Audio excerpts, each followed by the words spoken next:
उसके बाद had plus verb की थर्ड फॉर्म की कोई एक्शन पास्ट में होता काश। हैज़ या हैव वर्ब की फर्स्ट फॉर्म कोई चीज़ पढ़ता है। हैड प्लस वर्ब की फर्स्ट फॉर्म पढ़ता था। हैड टू प्लस वर्ब की फर्स्ट फॉर्म है। और शैल हैव या will have two plus verb की फर्स्ट फॉर्म कोई चीज़ पढ़ेगा, उसका मतलब ये है।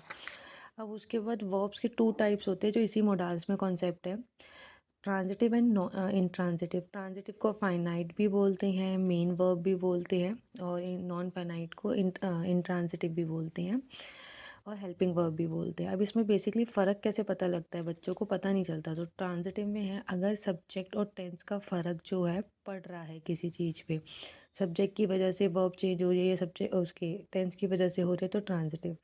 और नॉन नाइट में कोई फ़र्क नहीं पड़ता सब्जेक्ट और टेंस का, जैसी है वैसी ही रहेगी, तो वो नॉन पेनाइट। और नॉन पेनाइट एक से ज़्यादा भी हो सकती है क्योंकि ये हेल्पिंग वर्ब होती है, और नॉन पेनाइट से नेगेटिव और इंटेरोगेटिव बनता है, इससे नहीं बनता। उसके बाद नीड। नीड आधी मोडाल है जो ये हेल्पिंग वर्ब और आधी मेन वर्ब है।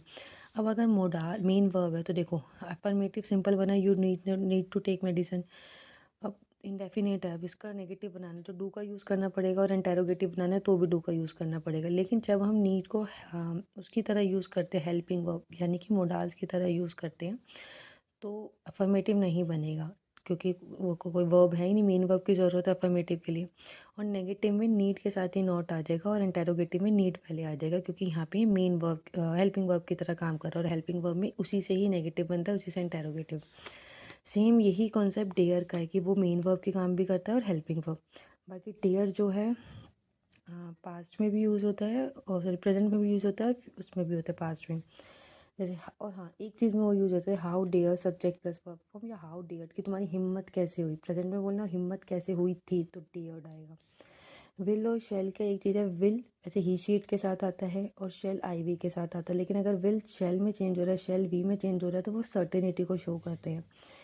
एक कॉन्सेप्ट हो रहा है सो डैट या इन ऑर्डर डैट के साथ सब्जेक्ट और मे प्लस वर्ब की फर्स्ट फॉर्म आए, यानी कि अगर ऐसा होता ताकि ऐसा हो जाता, तो ये इस तरीके से है।